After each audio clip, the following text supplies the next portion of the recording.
모든 백성이 그 말씀을 들으려고 이른 아침에 성전에 나아가더라. 아멘. 하나님의 은혜와 평강이 오늘 또 주의 전에 나와서 예배드리는 주의 성도들 위에, 가정 위에, 자녀들의 앞날 위에 임하기를 예수 이름으로 축원을 드립니다. 한번 따라해 보시기 바랍니다. 하나님 감사합니다. 하나님 의지합니다. 하나님 사랑합니다. 아멘. 어릴 때 그 영화를 보러 간 적이 있습니다. 학교에서 이렇게 단체 관람 그래갖고 이제 얼마 딱 내면 가는 그런 영화가 종종 있잖아요. 그 뭐 영화를 우리가 이제 보면은 전쟁 영화, 또 역사적인 영화, 또 원시인들이 나오는 영화, 이런 영화들이 있어요. 그래서 제가 그때 당시에는 좀 이렇게 초등학교 때인데 한 3학년 정도 됐을 텐데 한 100만 년 시대 전에 원시인들의 시대 뭐 이렇게 갖고 나온 영화가 있어요. 하여튼 그런 영화가 많았어요. 그건 이제 학교에서 전체 이제 관람 갔는데 그때 당시 제가 알기로는 한 100원 정도 낸 것 같아요. 100원 정도 내고 가서 이제 또 보는데 초등학교 학생으로 이제 가서 보는데 들어가자마자 원시인들이 막 타잔처럼 옷을 입고 막 쫓아다니고 돌아다니는데 수렵 생활을 하는데 술록 있잖아요. 이게 나무 이 머리에 뿌리 있는 그 사슴 같은 것들, 뭐 노루 같은 것들 머리에 뿌리 있는 술록, 그게 막 사람한테 막 달려오더니만 이 원시인을 가서 머리로 들어받아 버리는 거예요. 뿌리. 그러니까 막 피가 나고 막 그러니까 충격을 받은 거예요. 제가 그걸 보면서 놀래갖고 옆에 친구가 있기에 친구한테 더 이상 무서워서 못 보겠다. 집에 가자고 이제 그랬더니 그 친구도 같은 학년이니까 막 무서운가 봐. 그러니까 같이 가자고 이제 나가자고 이제 더 이상 오래 있다가는 기절하겠다. 그래갖고 나가려고 했더니 옆에 있던 5학년 정도 되는 형아들이 있었어요. 그 형들이 우리 이야기를 들었는가 봐. 이놈들이 미쳤다고.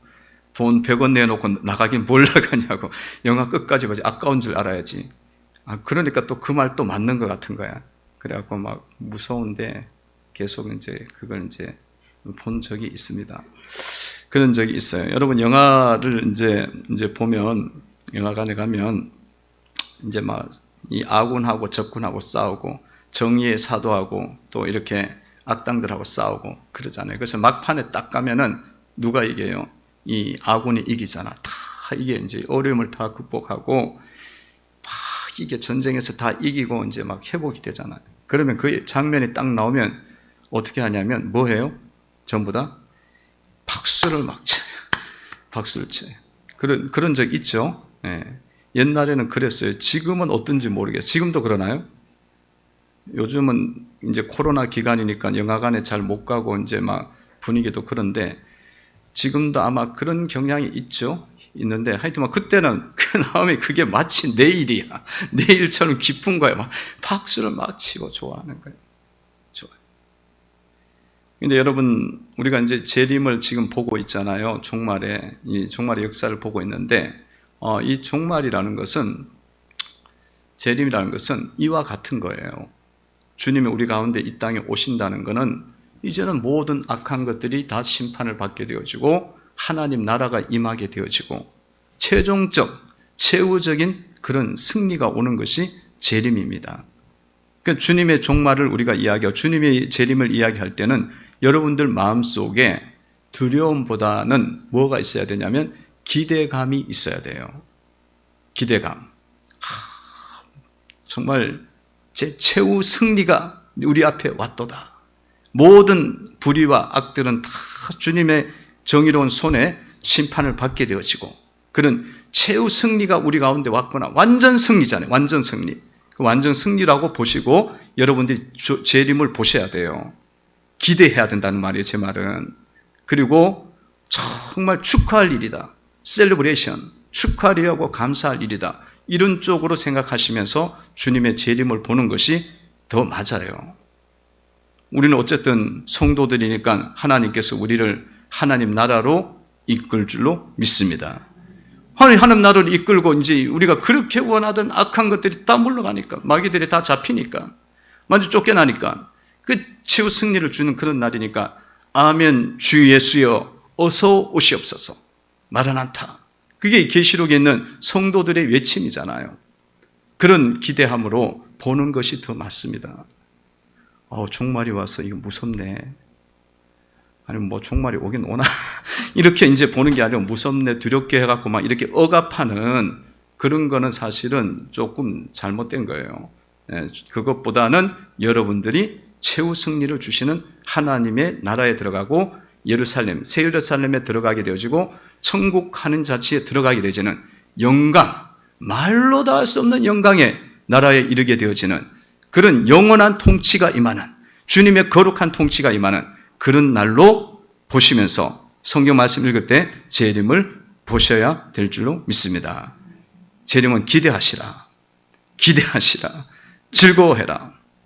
그날 즐거워하셔야죠. 예수님께서 지금 우리가 누가복음 보고 있지만 지금 종말에 대한 이야기를 쭉 하고 계시잖아요.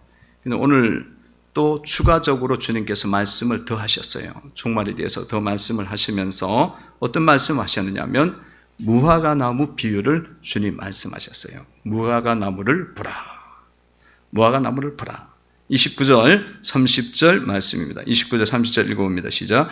이에 비유로 이르시되 무화과 나무와 모든 나무를 보라. 싹이 나면 너희가 여름이 가까인 줄을 자연히 아나니. 아멘. 무화과 나무를 보라. 무화과 나무를 보라. 무화과 나무가 싹이 나면 여름이 가까운 줄 알듯이 무화과 나무가 싹이 날 때가 되어지면 재림이 가까웠다는 거예요.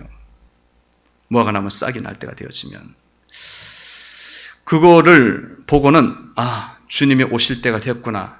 깨어서 기도하고 주님 신부가 신랑을 맞이하듯이 신랑이 신부가 신랑을 맞이하듯이 기쁨으로 자기를 준비하고 그렇게 맞이해야 된다. 그런 말씀을 하고 있는 거예요. 그래서 이 무화과 나무가 싹이 나는 것이 도대체 무엇일까? 이것에 대한 이제 해석이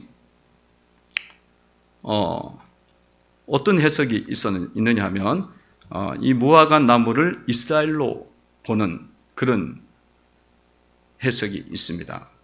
왜냐하면 성경 자체에 이스라엘을 이야기할 때 포도나무라고 이야기하기도 하고 또 무화과 나무라고 그러기도 하고 그렇게 비유를 하셨거든요. 그래서 이스라엘로 보면 무화과 나무, 이스라엘에 싹이 난다는 거예요. 이스라엘에 싹이 나면 그때가 재림 때다 이거예요. 그래서 그렇게 보면은 이스라엘에게 좋은 일이 일어난다 이거죠. 이스라엘에. 그래서 이스라엘은 사실은 여러분 AD 70년경에 로마의 디도 장군에 의해서 멸망당하잖아요. 멸망당하고 나라의 주권을 잃어요. 완전히 잃어요. 완전히 잃어갖고 이제 이렇게 흩어지게 되어지고 디아스포라가 되는데 흩어지게 되는데 그렇게 돼갖고 이스라엘이 자기 나라가 없어진 거예요. 주님을 십자가에 못 박은 죄로 인해서 심판을 받게 된 거죠. 그래갖고 이제 유리 방황하다가 1948년도에 이스라엘이 이렇게 살다가는 안 되겠다. 그 생각이 들어갖고 이제 시오니즘 그래갖고 예루살렘으로 돌아가자. 그래갖고 이 가나안 땅 팔레스타인에 다시 돌아오게 되는 그런 세계사적인 그런 역사가 생깁니다. 그런 형편이 만들어져요. 그래갖고 그때가 48년도에 이스라엘이 팔레스타인에 들어갑니다. 예루살렘에 들어가요. 들어가서 이제 그 나라가 그곳에서 세워지게 되어요. 다시 정립이 됩니다. 그러면서 이제 그거를 두고 무화과 나무가 싹이 났다. 이스라엘의 회복으로 본다는 거죠. 회복으로 보는 거죠. 그러면 1948년이면 그러면 어떻게 되는 거예요? 이제 재림이 가까이 왔다. 이 말씀에 해석하면 이제 그렇게 되는 거예요. 세대가 다 지나가기 전에, 이 세대가 다 지나가기 전에 주님이 오실 거다라는 말씀을 가지고 곧 오실 거다.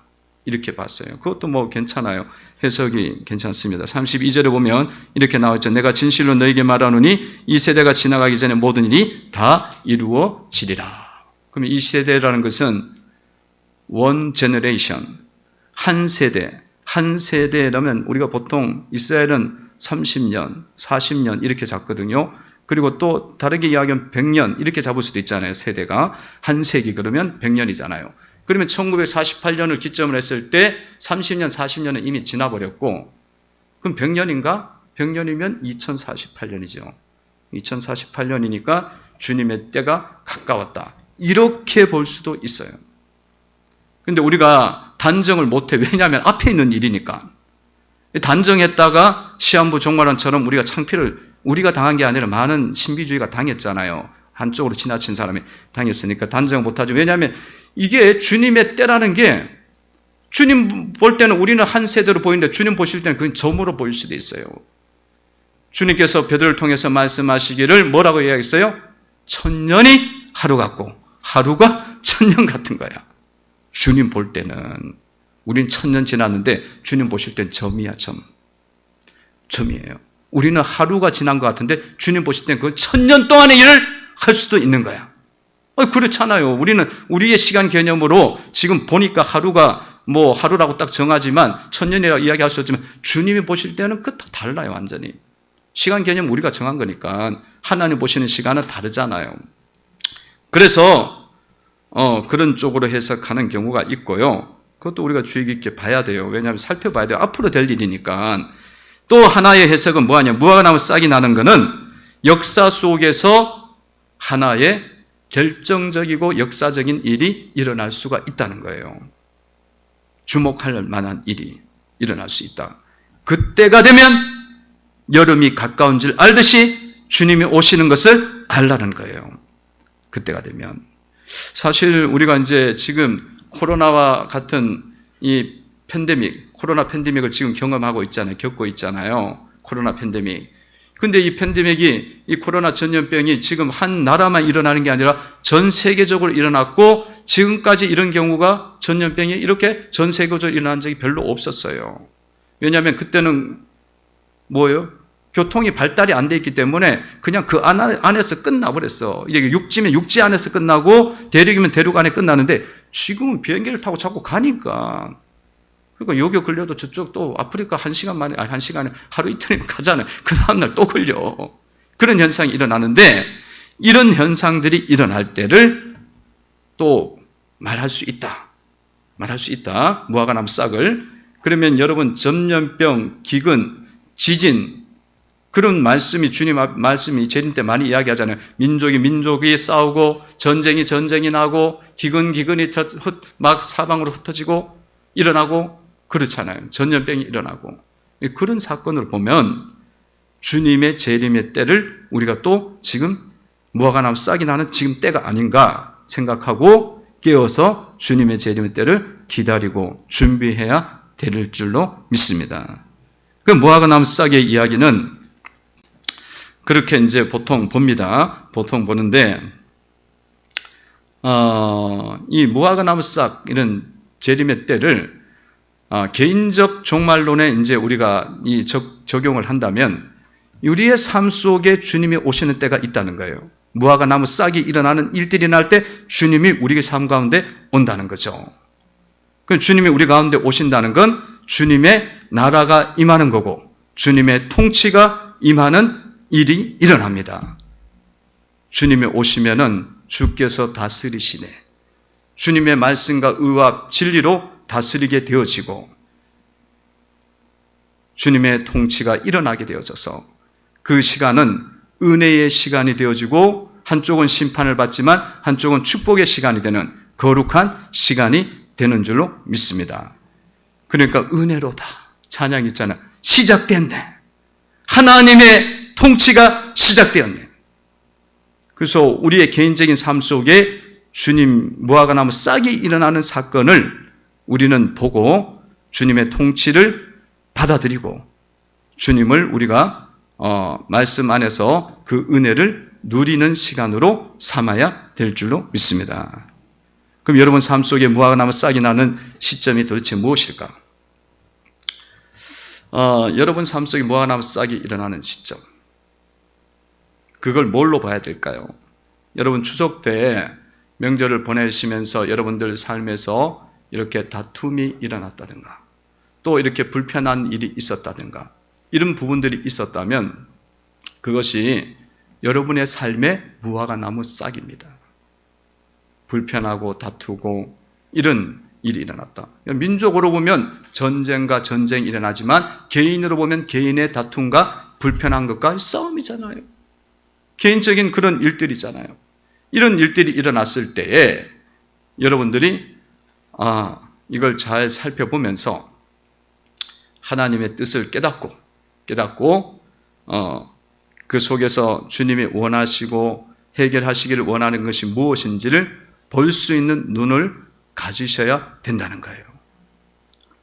그럼 추석 때 되면 여러분 여자들은 일을 많이 하고 남자들은 소파에 앉아갖고 배 두드리면서 갖다 주는 음식만 먹죠. 안 그러나요? 안 그래요? 집사님들 안 그래요? 집사님들 성가대가 아니라 뭐죠? 헌금위원 하시는 집사님들 가운을 입어갖고 거룩한데 배 두드리고 앉아 있고 갖다 바치입니까? 약간 나이 든 사람들은 그렇게 하고 있어요. 젊은 사람은 남편이 가서 일하고 있어요. 여자가 배 두드리고 앉아 있고 그렇잖아요. 하여튼 그런데 그러다 보면은 뭐 애도 봐야지, 애는 울지. 그가 또 젖 주고 우유 주고 먹을 거 주고 씻게 하고 토하고 뭐 그런 현상이 일어나는데 또 가서 전 부채야지. 시어머니를 또 시키지. 그런 상황이 펼쳐질 때 여러분들 속에 이제 남편하고 싸우는 거지. 남편 뭐 하고 있냐고. 와서 알아서 해야지. 그 소파에 앉아고 배 두드리고 앉아 있냐고. 그런데 남편은 뭔 이야기예요? 뭔 소리 하냐고. 당연히 여자들이 해야지. 그러면서 계속 먹으면 싸움이 일어나는 거죠. 싸움이 일어나고 그 속에서 그냥 불편한 상황으로 어려운 상황으로 그 일이 그냥 끝나는 거예요. 끝나는 거야. 근데 그런 일들이 일어났을 때에 여러분 속에서 뭔 생각이냐면 무화과 나무 싹이 내 가운데 지금 일어났구나. 주님이 오시는 때가 되었다. 그렇게 믿음의 눈으로 바라보고 나의 삶의 문제가 무엇이냐? 내가 지금 무엇이 문제가 있기에 우리의 가정 속에 이렇게 지진이 일어나고 기근이 일어나고 진동이 일어나고 속이 부글부글 끓고 이런 문제가 나 가운데 오느냐? 그것을 살피면서 나 자신의 문제를 보고 주님의 다스림을 받아들이면 여러분 속에 가정 속에 하나님 나라가 임하게 된다는 거예요. 통치가 임해요. 통치가 임하게 되고 사탄이 여러분 가운데 떠나게 됩니다. 근데 이제 대부분의 사람들이요, 이 남자들이 갖고 있는 생각은 유교적 가부장적인 가치관을 많이 갖고 있어요. 지금 우리 위의 세대는 대부분 그렇고 저 밑에 한 10년 밑으로는 반대일 수도 있어요. 여자들이 너무 요즘은 드세. 기가 세갖고 뭐 남자가 그 밑에서 완전히 그냥 압박을 당하는 상황인데 그것도 마찬가지라 생각하시고 들으시면 돼요. 내가 반대쪽에 있을 수도 있구나 생각하시면 되는데 하여튼 그런 유교적인 가치관을 갖고 접근을 했을 때에는 여자들은 뭐 당연한 거고 뭐 나는 뭐 맨날 먹고 살고 밖에 나가서 일하고 있는데 뭘 그러냐고. 내가 하는 일이 얼마나 많은데 밖에 돈 벌어 오잖아. 그렇게 생각하고 절대 움직이지 않는다. 그러면 그건 뭐예요? 유교적 가치관에 붙잡혀 있는 거죠. 그거를 주님은 오셔서 무너뜨리기를 원하시는 거예요. 다툼 속에서 그런 불편한 상황 속에서 또 시댁을 미워하고 누구를 또 미워하고 일가친척 나는 일하는데 왜 저 동서는 일을 안 해? 그거 미워하는 거잖아. 그래갖고 또 다투잖아. 뭐 안 싸우든지 뭐 속에서 부글부글 끓으면 싸우는 거지. 그런 것들이 일어났을 때에 여러분 속에서 이것들이 정상적 상황은 아니야 생각하고 내 나를 살피면서 내 속에 있는 잘못을 이제 해결해 나가는 거죠. 성도 여러분들이 신앙생활을 하고 주님을 따르는 그 삶 속에서 여러분들이 성경적 원리를 따라서 삶을 살아야 되는 거예요. 할렐루야. 말씀을 비추어서 가정생활을 하셔야 되는 거야.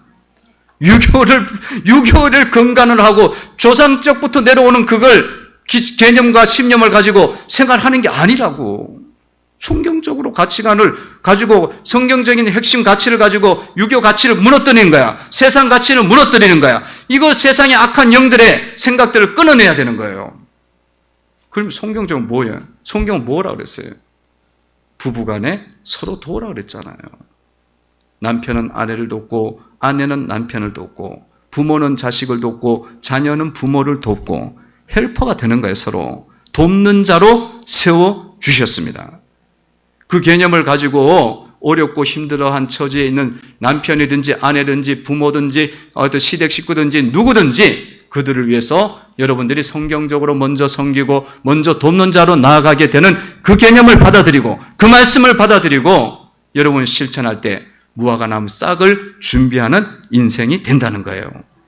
주님이 오시게 되어지고 주님의 통치, 주가 다스리시네, 시작되었네. 하나님의 거룩한 통치가 어둠은 물러가고 거짓은 떠나게 되어지고 그러면서 여러분의 마음에 참된 평강과 은혜가 흐르게 된다는 거예요. 이 영역을 깨셔야 돼요. 돕는 자가 되셔야 된다. 그런데 돕는 자가 되는 데는 여러분들이 돕는 것에 대해서는 성도들이 이 개념을 전체적으로 안 받아들이는 분들이 많아요. 너는 도와야 되는데 나는 안 돕는다. 이렇게 가는 경우 많잖아요. 그거 깨야 돼요. 그리고 이 돕는 것은요, 육신적으로만 돕는 것을 자꾸 돕는다고 생각을 해. 육적으로 돕는 거 밥 먹여주고 입혀주고 애들 그렇게 돕잖아요. 학교 보내고 돈 내고 애 자식 하나 키우는 게 대학교까지 키우는데 돈이 뭐 옛날에 통계 2억 3억 든대요.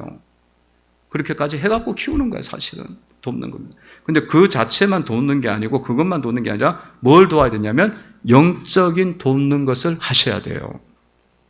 여러분 부모를 섬겨도 부모를 그냥 뭐 돈 들이고 섬기는 그걸로 만족하시면 안 돼요. 그거는 그냥 세상적인 기본적인 마인드, 조금 나은 마인드야. 신사적인 거지. 신사적인 거야. 그거는 신사적인 것이지 영적인 건 아니에요. 부모가 예수를 알고 부모가 하나님을 알고 부모가 말씀에 눈이 열리고 부모가 영적이 되도록 자녀가 말씀에 열리고 자녀가 하나님을 사랑하게 되어지고 자녀가 하나님께 이끌림을 받도록 그렇게 기도하고 지도하여 영적으로 돕는 거예요. 그게 돕는다 그러면 성도들이 뭐 어지간하지 않으면 그냥 도와요. 자식들은 거의 도와. 근데 돕는데 다 보면 육적으로만 돕고 있어. 육적으로 돕는 거는요, 영적인 게 없으면 망하는 거예요. 영적인 게 없으면 망하는 거야. 아니, 육적으로 도왔는데 서울대학교 갔는데 걔가 예수를 안 믿어. 그러면 지옥 가는 거지. 제사함이 없는데 어떻게 천국 가요? 그러니까 부모들이 이게 머리가 지금 다 비어 있는 거야, 사실은. 착각을 하시는 거예요. 그러니까 여러분들이 아이들을 돕는다 그러면 애가 하나님을 믿도록 도우셔야 돼요. 좋으신 하나님, 진리 되신 예수님, 거룩하신 성령님을 만나도록 도와주셔야 돼. 그게 전제가 될 때에 육적인 돕는 것들이 의미가 있어지는 거예요. 의미가 있어지는 거예요. 그런 것들이 돕는 자에 대한 정리를 여러분들이 하시고 계셔야 됩니다. 어쨌든 토라고 해줘, 토라고. 근데 그런 것들을 깨질 못하고 그런 무화과 나무 싹이 나는 사건이거든요. 전쟁이 일어나고 다툼이 일어나고 불편하고 또 시댁과 다투고 뭐 누구 시누이가 다투고 그런 문제가 일어났는데 그게 주님이 오시는 무화과 나무 싹이 나는 사건인데도 불구하고 그냥 이 시간만 지나면 되지. 남편하고 불편한 것도 이 시간만 지나면 되지. 그렇게 가면요, 평생 그 싸움 계속해야 돼요. 그 상황 오면 또 싸워야 돼요. 그런데 여러분들이 그 시간을 뭘로 보시라고요? 주님이 오시는 시간이고 나의 어둠을 깨는 시간으로 보시면서 받아들이게 되어질 때에 주님이 여러분들 삶에 다스리시고 여러분 가정을 거룩한 가정으로 세워주시는 은혜가 임하게 되는 줄로 믿습니다. 거룩한 통치가 임해요. 그래갖고 막 이 가정이 힘이 있어지는 거예요. 영적인 힘이 생기는 거예요. 영적인 힘이 생겨갖고 서로 돕는 거지. 기도하면서 돕는 거. 하나님 나라 사역을 이루고 정말 우리가 이 땅에 살면서 먹고 마시는 것만으로 그냥 사는 게 아니라 영원한 하나님의 진리와 의를 위해서 우리가 드리자. 우리 한 가정이 한번 고넬료 가정처럼 브리스길라 아굴레 가정처럼 그렇게 쓰임을 받자. 얼마나 하나님이 기뻐하시겠어요. 할렐루야. 눈이 열리기를 바랍니다. 마음이 열리기를 바랍니다. 그리고 잠을 자는 거예요. 잠을 자는 거예요. 영적으로. 이걸 깨닫지 못한 무화과 나무 싹이 났는데도 그런가 봐. 그거 모르는 거지. 맨날 여름이 왔는지도 몰라. 주님이 왔는지도 몰라. 문 앞에 두드리고 있는데 축복의 두 손에 양손에 장수와 부귀와 영생의 축복을 들고 서왔어. 주님의 온전한 통치로 마귀를 완전히 싹 쓸어내려고 왔어. 그런데 안 잡아내. 안 꺼내내는 거야. 세상 가치관 끝까지 붙잡고 있는 거지. 그러면 안 돼요. 이거를 아시라는 거예요. 여러분들이 이것을 깨달으시고 승리하는 성도가 되셔야 될 줄로 믿습니다. 승리하셔야 돼요. 이게 하나를 붙잡으면요, 하나를 이기면 또다시 하나님이 또 열어주시고 또 이기게 하시고.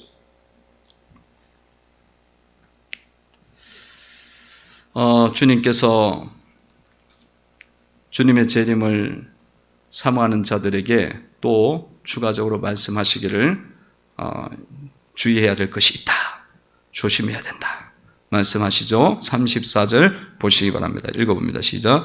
너희는 스스로 조심하라. 그렇지 않으면 방탕함과 술 취함과 생활의 염려로 마음이 둔하여지고 뜻밖의 그날이 덕과 같이 너희에게 임하리라. 아멘.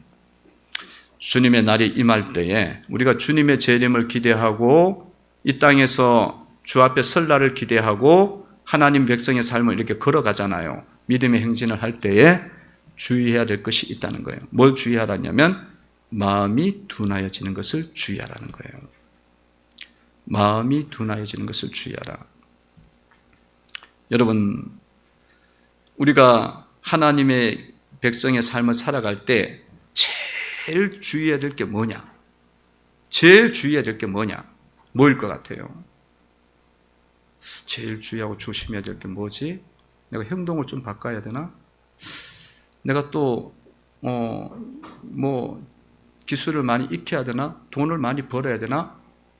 그렇게 이제 생각을 많이 할 수 있고 그것이 중요하다고 이야기할 수도 있죠. 생각할 수 있습니다. 그러나 주님은 그렇게 보지 않아요. 그런 문제보다 더 큰 문제가 있다는 거예요. 그게 뭐냐면 마음이 둔하여지는 거예요. 우리 마음이 둔하여지고 어두워지고 술 취함과 방탕함과 염려로 이렇게 마음이 빼앗기는 것을 조심하라는 거예요. 주의해야 된다. 왜냐하면 그거를 잘 못하면은 결국은 인생 속에 덫과 같은 날이 오게 돼 있어요. 덫과 같은 날, 함정에 빠진다는 거죠. 함정에 빠지게 되어지고 덫이라는 건 어려운 일이 우리 가운데 오게 돼 있다는 것입니다. 어렵고 힘든 일들, 질병이 온다든가 내가 재물이 무너진다든가 사업이 무너진다든가 내 자녀가 대학교 떨어진다든가 직장이 안 되다든가 이것이 먼저 일어나는 게 아니에요. 이게 먼저 일어나는 게 아니라 여러분의 마음이 둔하여졌기 때문에 여러분의 마음이 깨어있지 않기 때문에 그 일이 나중에 열매로 오는 거예요. 그러면 원인을 모르고 근본적인 것을 모르고 맨날 이거 표상적인 현상적인 일들만 보고는 그걸 이거 어떻게 해야 돼? 이 문제를 어떻게 해야 돼? 그렇게 하면 안 된다는 거예요. 그게 아니고 여러분들이 삶을 살아가면서 인생길 살아가잖아요. 예수를 믿고 주님의 길을 걸어가잖아요. 그 걸어가는 삶 속에서 내 마음이 어떠하냐에 따라서 그 위인됨이 드러나듯이 내 마음이 어떠하냐에 대해서 인생의 삶이 열매가 결정이 되어버리는 거예요. 그래서 주님이 이거를 준비해야 된다는 거예요. 술 취함과 방탕함에 빠지지 않도록 생활의 염려에 빠지지 않도록 자신의 마음을 준비하셔요. 그렇지만 아니면 어느덧 덫과 같은 일이 벌어져요. 덫과 같은 일이 벌어져. 함정에 딱 빠지게 되는 거죠. 그래서 여러분, 사람들이 어려울 때는 예수님 믿는 게 조금 더 나아요. 더 쉬워. 마음이 잘 지켜져요. 어렵고 대학교 떨어졌어. 직장도 잘 안 돼. 또 물질도 자꾸 먹고 살기도 힘들어. 애들은 돈을 달라고 하는데 뭐 먹고 살기도 힘들고 자꾸 비천지고 뭐 굶고 막 이런 상황이 되면 막 어때요? 막 주님 앞에 나와서 엎드려갖고 살려달라고 기도하고 마음을 어디에 딴 데 둘 수도 없어. 하나님께 둬. 근데 이제 직장이 딱 잡혀갖고 생활이 안정이 되고 그 다음에 어때요? 생활 안정되면 또 직급도 올라가 물질이 막 들어와. 아이 뭐 쓰고도 남아 돈이. 그러면은 어떤 마음이 들어요? 아, 술 취해야지. 방탕해야지. 그쪽으로 간다는 거예요. 그러니까 여러분 이거요, 마음 지키는 것은요, 오히려 어려울 때보다 이럴 때가 더 마음을 못 지키고 더럽히더라는 거예요. 제가 보니까 더럽히는 거고요. 저는 성도들 많이 봤기 때문에 성도들의 삶 속에 거의 대다수가 여기에 빠져요. 처음에 어려울 때는 주님 붙잡아. 그러다가 방탕함, 술 취함, 생활의 염려, 덫이 임해. 그러면 다시 또 집으로 돌아와, 주님 앞에. 집으로 가요. 나 주를 멀리 떠났다가 이제 옵니다. 그러면서 눈물 흘리면서 쫓아와 또 돌아와. 그러더라고. 그게 성도 여러분들이 이게 계속 올라갔다 떨어졌다, 올라갔다 떨어졌다. 이 사사기의 역사처럼 반복이 계속되는 거예요. 사사기를 왜 줬겠어? 그거 반복하지 말라고 준 거예요. 그런 거 있으니까 무엇보다도 재림의 시간에 우리가 재림을 기대하고 따라가는 이 시간 속에 여러분들이 기대해야 되는 거, 항상 깨어 있어야 되는 게 뭐냐면 다른 것보다요, 내 중심 마음이 어떠하냐를 살피셔야 됩니다. 둔하여지는 것을 조심해야 돼요. 이 마음이 벌써 이렇게 더럽혀져 갖고 세상 욕심이 자꾸 들어오고 세상 사람 따라 하는 것들이 너무 좋아 보이고 뭐 저렇게 살아도 되는가 보다. 적당히 예배 드리고 예전에는 뭐 어려울 땐 열심히 예배 드리고 기도하다가 이제 좀 나아지면 뭐 어때요? 적당히 예배 드리고 그냥 뭐 봉사도 그냥 왔다 갔다 흉내만 내고 그러잖아요. 그거가 이미 덫이 온 거예요. 함정이 온 거야. 그냥 지금 여러분 기둥이 다 무너졌잖아요. 이미 기초가 다 무너진 상황에서 뭐 뼈대만 지금 남아있는 거야, 이미. 그렇게까지 볼 수 있어야 돼요. 반석 위에 지어놓은 집이 아니잖아요. 주초를 반석 위에 놔야 그 집이 든든한데 이미 주초가 마음이 말씀 순종에 떠나버렸는데 순종이 안 된 상황인데 하나님께 안 두고 있는데 반석은 없어요. 그래갖고 무너지는 거지. 그러니까 그렇게 다니고 있다고 멀쩡히 다니고 있다고 여러분들이 아이고 뭐 별 문제 없네 이렇게 생각하면 안 된다. 덫이 왔다. 덫이 덫과 같이 뜻밖의 그날에 덫이 온다는 거예요. 뜻밖의 온단 말이야. 뜻밖의. 예측을 못한다는 거지. 그 예측을 못하는 덫이 도대체 어떤 방식으로 오느냐? 그거는 뭐 너무 다양해요. 너무 다양해. 그러니까 여러분들이 마음이 둔해진다 그러면 정신 차려야 돼요. 할렐루야. 여러분들이 오늘 또 예배를 드리지만 여러분 예배가 보통 예배가 아니에요. 예배는 여러분들이 대통령을 만나는 것보다 여러분들이 은행에 가서 돈 1억 찾는 것보다 더 귀한 시간이에요. 마음이 둔해지면 그렇게 안 생각들어. 그게 더 나아 보이지. 근데 마음이 깨어있으면 그게 맞아. 사모하지. 그리고 영적으로 여러분들이 깨어나셔야 됩니다. 할렐루야. 깨어나셔야 돼요. 인생의 덫은 마음의 둔함에서 오는 거예요. 주님을 떠나면서 오는 거예요, 마음이. 그래서 깨어 있어야 돼요. 그럼 어떻게 깨어 있느냐? 36절에 보니까 이렇게 말씀하고 있어요. 36절을 한번 읽어봅니다. 시작. 이러므로 너희는 장차 올 이 모든 일을 능히 피하고 인자 앞에 서도록 항상 기도하며 깨어 있으라 하시니라. 아멘. 마음이 둔하여지고 그것을 극복하고 하나님을 만나고 하나님 앞에 서고 예수 앞에 서고 예수 앞에 당당히 서고 예수 앞에서 은혜 받으려면 어떻게 해야 되냐? 항상 기도하고 깨어 있어야 됩니다. 그 방법밖에 없어요. 항상 기도하시고. 기도를 어떻게 하라고요? 항상 기도하라. 따라 해보시면 항상 기도하라. 항상 기도하라. 쉬지 말고 기도하라. 쉬지 말고 기도하라. 기도를 여러분 보세요. 여기도 항상 기도하라 그러지. 저기 데살로니가 전서에도 바울을 통해서 말씀하래. 쉬지 말고 기도하라. 범사에 감사하라. 뭐라 그랬어요? 이는 너희를 항상 기뻐하라. 이는 너희를 향하신 하나님의 뜻이니라. 항상 기도해요.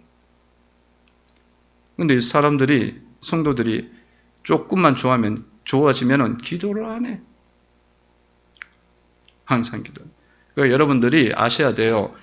어려울 때 여러분들이 기도를 30분 했다, 하루에. 그러면 좋을 때는 기도를 하루에 몇 시간 해야 되냐면 1시간 하셔야 돼요. 할렐루야. 여러분 어려울 때는 마음이 죽게 갈 수밖에 없어요. 근데 이게 좋아질 때는 술 취한가 방탕한가 이게 생활의 염려와 더 잘 살고 싶은 마음이 막 옆에 뭐 늘려있는 게 회사 가면 늘려있는 이야기들인데 늘려있는 소문들이 막 각처에서 들려오는데 그게 막 눈에 띄어. 돈이 없을 땐 갈 수도 없잖아요. 술집에 뭘 가, 돈도 없는데 먹고 살게 되는데. 근데 막 가는 거예요. 그러니까 그 마음이 둔해져서 거기 끌려가는 거야. 끌려가는데 그 힘이 소 힘줄보다 더 강하고 얼마나 강한지 몰라요.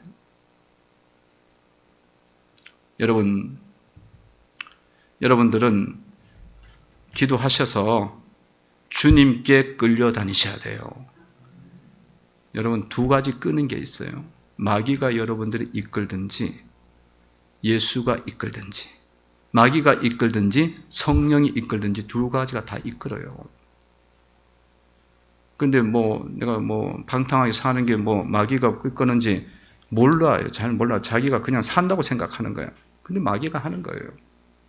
마귀가 이끄는 거야. 주님께서 아담과 하와를 만드시고 두 사람을 이끌어서 만나게 하시듯이 우리의 인생을 이끌어 가시고 우리의 인생을 인도하신데 동시에 마귀도 계속 하와를 이끄는 거야. 아담을 이끌어 갖고 죄짓게 만들지. 영이니까. 보이지 않으니까 몰라서 그렇지. 그러니까 여러분 그걸 이기려면 뭐 해야 된다? 항상 기도해야 된다. 그러니까 여러분 지금 기도를 하셔야 되고 또 환난 날이잖아요. 지금은 코로나 팬데믹 상황인데 기도를 더 하셔야지. 더 하셔야 여러분들이 이 마음의 둔함에서 벗어날 수 있고 성도 여러분들이 깨어있는 신앙을 유지할 수가 있습니다. 여러분 기도할 때에 마귀가 떠나갑니다. 기도할 때에 어둠의 영이 물러갑니다. 기도할 때에 마음의 둔함이 벗겨집니다. 기도할 때 역사가 일어나는 거예요. 기도 외에는 이런 유가 나갈 수가 없느니라. 기도할 때에 어둠의 영이 벗겨지는 거야. 못 벗겨요. 이 영의 역사는 우리의 힘으로 못 벗긴다고. 그리고 맨날 묶여갖고 그냥 그 영에 끌려갖고 살잖아요. 방탕과 술 취함 속에 묶여 있잖아. 근데 그걸 어떻게 벗기느냐? 예수의 이름으로 벗길 수가 있고요. 기도할 때 벗길 수가 있는 거예요.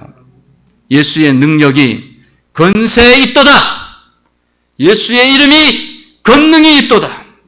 그 주님 앞에 주님의 이름으로 막 구하면은 이 마귀들이 더 이상 우리 가운데 역사를 못하고 충동질하는 게 끊기게 하도록 주님의 이름으로 뜯어내요. 쫓아내갖고 나가게 하셔요. 그럼 영적으로 딱 깨끗해지고 정신이 온전하여 진지라. 그라사의 강인이 정신이 온전해졌다 그러잖아요. 그 전까지는 막 소리 지르고 옷 벗고 다녀도 그게 다니는지 무덤가에 사는 게 정상인지 아닌지 분별도 못해. 그냥 악을 행해도 그게 제대로 된 건지 안 된 건지 분별도 못하는데 딱 예수님이 가셔서 벗겨내니까 이 마귀를 쫓아내니까 정신이 온전해져 갖고 주님을 따르고 싶습니다. 주님을 증거하잖아요. 기도할 때에 영의 역사가 끊기게 됩니다. 그리고 여러분들 마음을 항상 깨어 있어야 돼. 기도함에 깨어 있으라. 36절 보시기 바랍니다. 읽습니다. 시작. 이러므로 너희는 장차 이 모든 일을 능히 피하고 인자 앞에 서도록 항상 기도하며 깨어 있으라 하시니라. 아멘. 깨어 있으라. 기도하고 깨어 있으라. 여러분 깨어 있다는 게 뭐냐?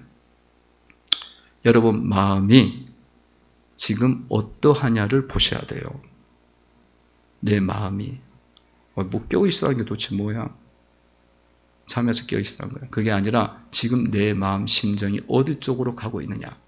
그걸 보고 잘못됐네? 그러면 빨리 회개하고 벗어나야 돼. 불평하고 불만하고 원망하고 시기하고 시댁 식구들은 왜 이렇게 나한테 일만 시켜?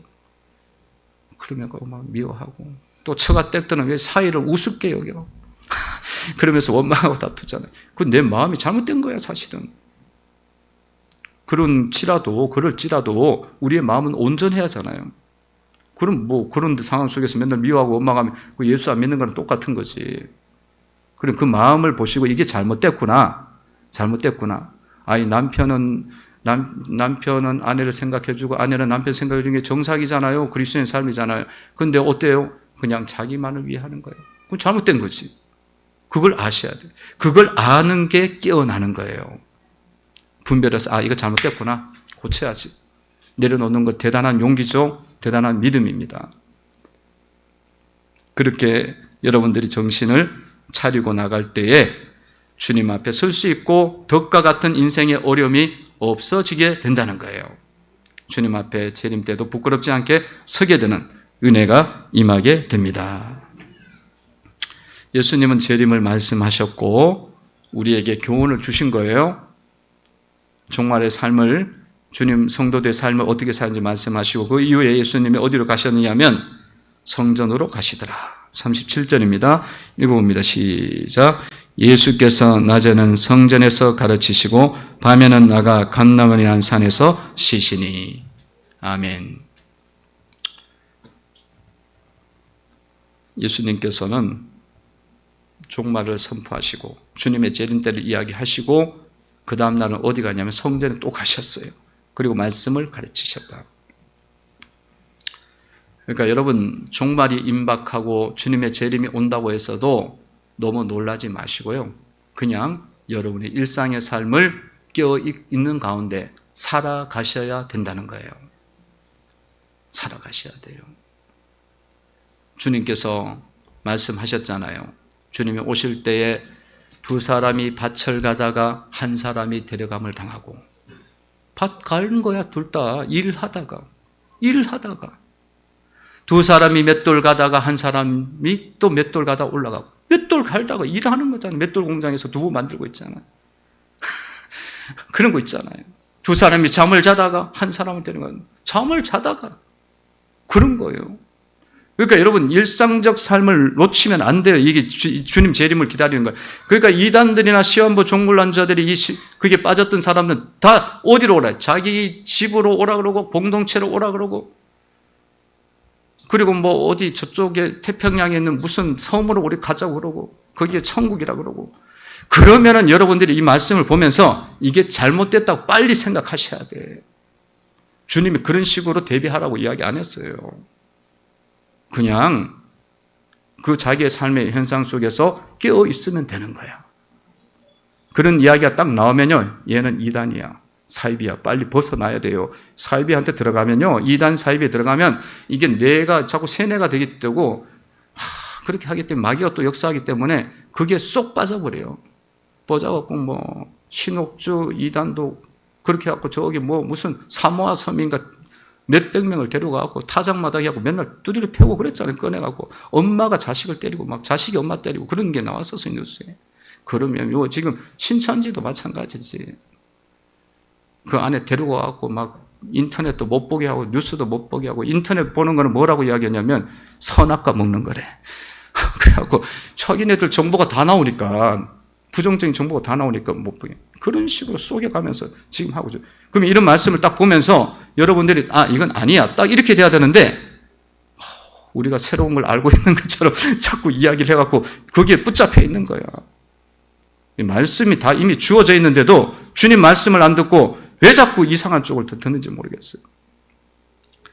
주님 말씀으로 말씀을 이렇게 전하는 걸 통해서 우리는 일상적 삶을 온전하게 살아야 됨을 날마다 열심히 사는 거예요.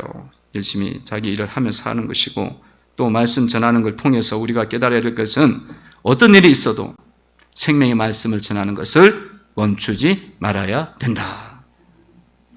여러분, 예수의 말씀을 전하는 것을 가장 귀한 일로 여겨야 될 줄로 믿습니다. 여러분, 인생 속에 최고가 뭐예요?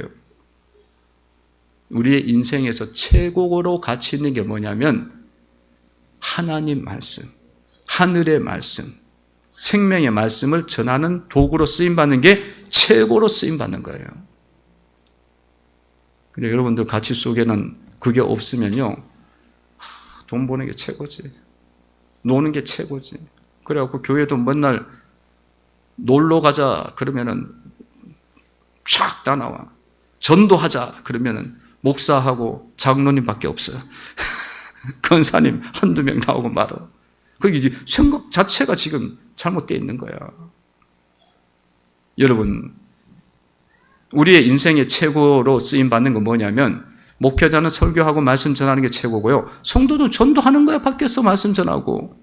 그게 최고예요. 그렇게 여러분들의 사고와 생각이 바뀌셔야 은혜를 받아요. 그리고 축복을 받는 거야.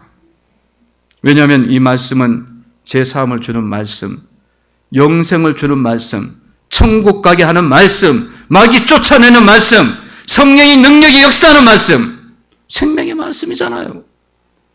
그리고 그 말씀 들고 우리가 또 나가서 이렇게 복음 전할 때 천사도 흠모하고 하나님도 기뻐하시는 거예요. 그 사고를 자체를 바꿔야 돼. 이 리마인, 이 완전히 다시 리세팅 해야 돼요. 다시 해야 돼. 이 귀한 일을 두고는 맨날 엉뚱한 걸 자꾸 좋다고 중요하다고 생각하고 있어요.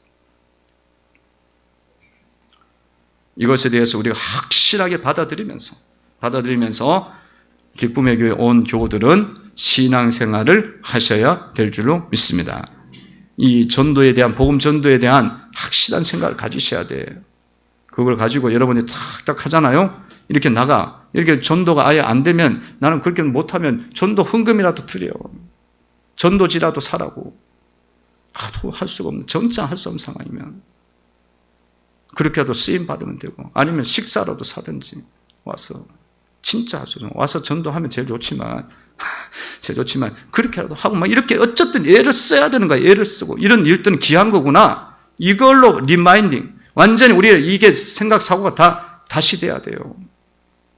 그렇게 하셔서 나아갈 때에 성도의 삶은 힘이 있는 것이고, 그리고 하나님 앞에 영광을 돌리는 삶이 되는 것입니다.